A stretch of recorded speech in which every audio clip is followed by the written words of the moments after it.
Zilja e fundit në gjimnazin Siri Shaplo shënoi sot mbylljen zyrtare të viteve të shkollës së mesme për maturantët, të cilët përjetuan një ceremoni të mbushur me emocione, përqafime dhe duartrokitje. Nxënësit të rikthyen kujtimet nga hapat e parë në këtë shkollë, sfidat dhe arritjet e viteve të fundit, ndërsa nuk munguan as falënderimet për mësuesit që i kanë udhëhequr deri në këto momente.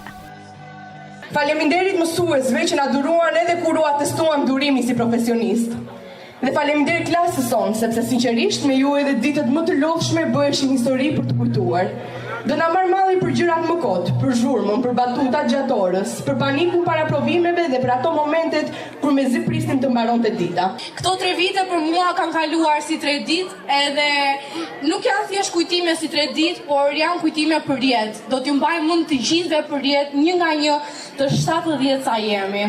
Edhe nuk e prisja kur që gjimnazi të ishte me të vërtet ashtu si se thosh, me kujtimet më të bukura të jetës. Të kujtojmë të vlerësojmë veten dhe të falenderojmë çdo që na ka shoqëruar gjatë këtij rrugëtimi.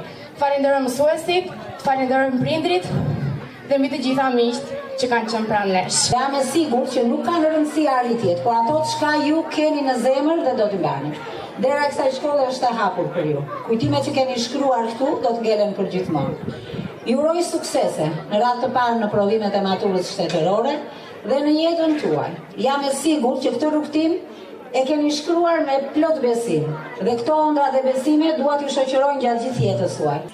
Me përfundimin e mësimit ditën e sotme për vitin shkollor 2025-2026, maturantët tashmë përqendrohen te provimet e maturës shtetërore. Kalendari i testeve nis më 2 qershor me provimin e gjuhës së huaj, vijon me gjuhën shqipe dhe letërsinë në 9 qershor, matematikën në datën 16 qershor dhe mbylljen me provimin me zgjedhje më 23 qershor.